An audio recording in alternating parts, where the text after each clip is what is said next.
Mr. Chair, I'm calling Mr. Orly Regala Gutesa para po humarap sa atin. Mr. Gutesa, kayo po ay umupo dito sa may gitna. Pakibigyan mo ng copy si Mr. Chair. Page. Bigyan mo si Chair. Mr. President, bigyan mo si Mr. President.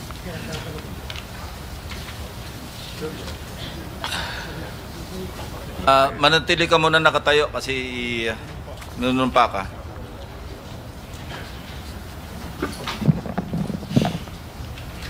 Paki-raise your right hand. Yeah. Do you swear or affirm to tell the truth, the whole truth, and nothing but the truth in this proceeding? Yes, sir. Salamat.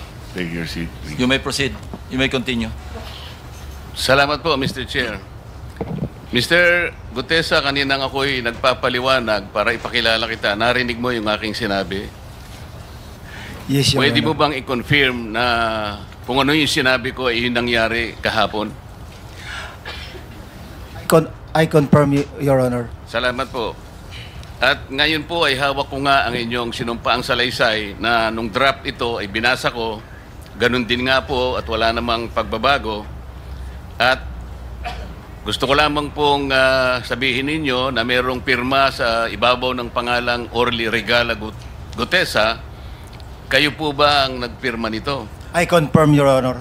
At gaya po ng sinabi nyo sa akin kahapon, voluntaryo ninyong ginawa ito at wala namang namilit sa inyo. At katotohanan yan, ako nga po ay ininyayahan nyo para makita ko yung inyong salaysay. Yes, Your Honor. Ito po, ipinanotaryo ninyo. Nakikita ko rin po. Totoo po ba itong notaryong ito? Totoo po, Your Honor. Okay. Ngayon, kayo na po ang magbasa para sa ganun ay marinig po ng buong kapulungan. Pwede po niyong basahin ang inyong salaysay. Maraming salamat, Your Honor. Mr. Chair, can he proceed? You may proceed. Ako po'y nagpapasalamat sa pagkakataong ito. Sa Senate Blue Ribbon Committee, Senador Ping Lacson, sir. At sa iba pang member na nandito po.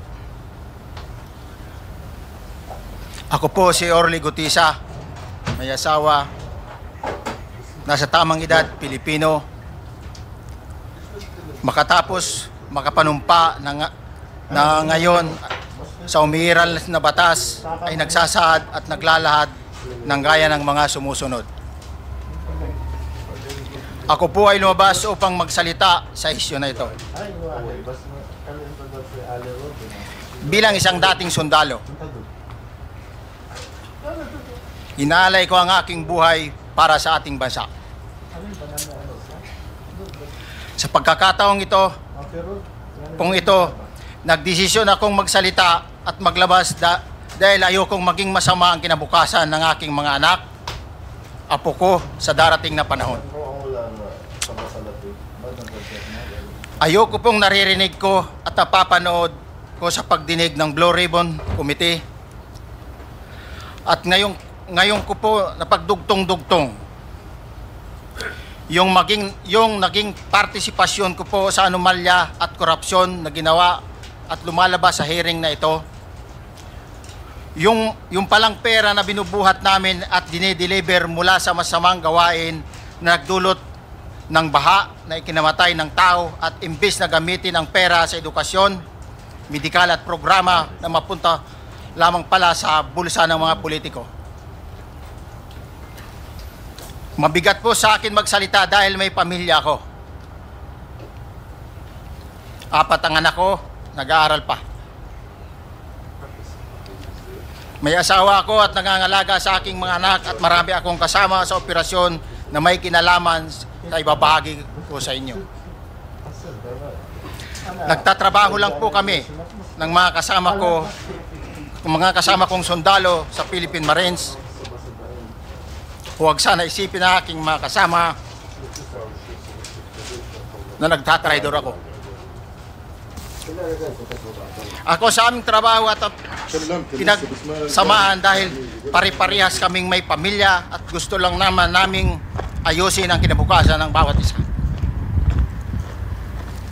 Wala akong iniisip na kapahamakan para sa kanila, pagkos ang gusto ko lang maayos ang kinabukasan ng bayan at lahat kami. Noong December 5, 2004, na-hire ako bilang security consultant sa Ako Bicol Party List or AKB kay Congressman Saldico. At nasimula ang duty ko kay Congressman Saldico. Bawat umaga, nagre-report ako sa PGC sa Horizon, sa Bonifacio Global City, kung saan nakatira si Kong Saldico.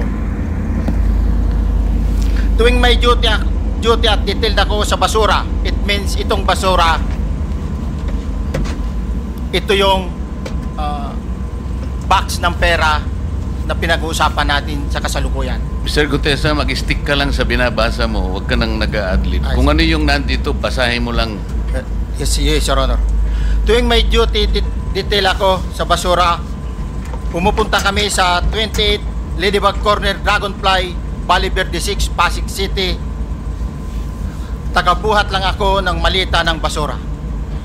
Ang ibig sabihin ng basura ay malita na may lamang pera. Ang bawat malita ay may lamang humigit kumulang 48 million pesos.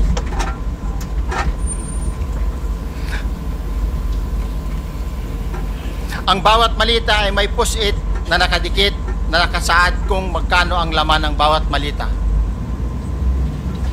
Tuwing may duty detail sa basura, may pumupunta na tao na magdi-deliver ng basura at nire-receive ni John Paul Estrada at Mark Tiksay.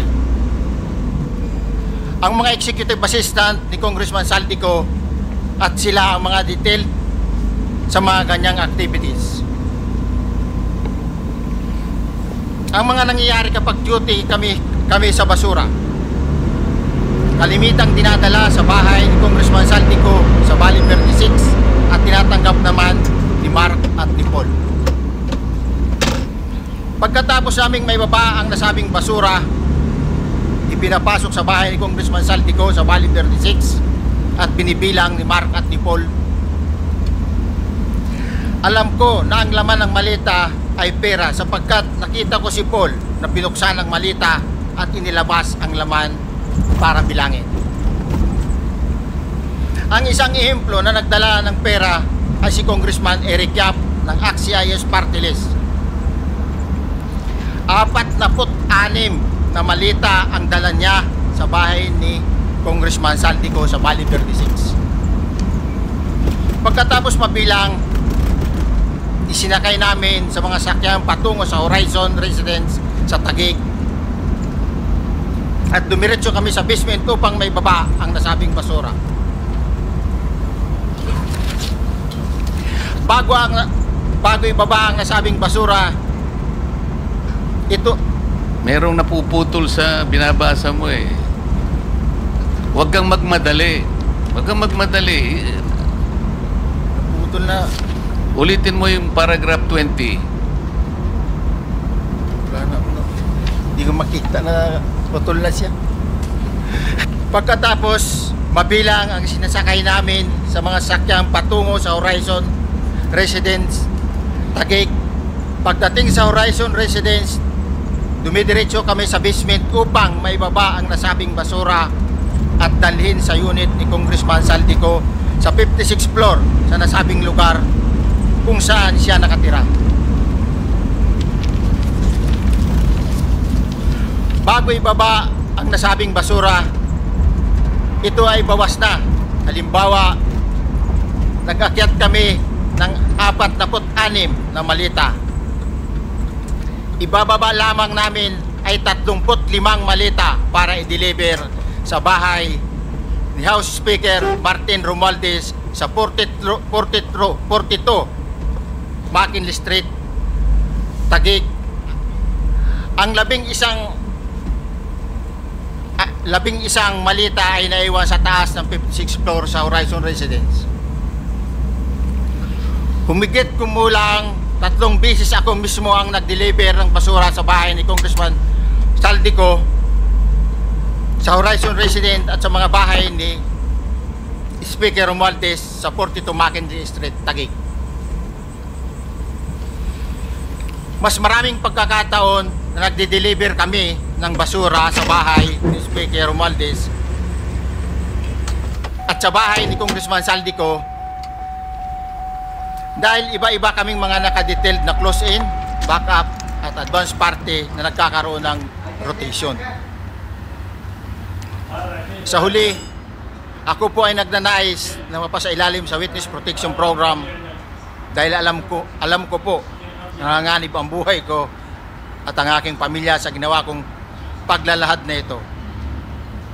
Sa katotohanan na ang lahat ay nilagdaan ko, ang salaysay na ito ay kusang loob at walang anumang pamimilit at bunsod lamang nangangarin matulungan ang ating bansa. Ito po ay nilagdaan ko, Your Honor. Thank you, Orly. Before you proceed,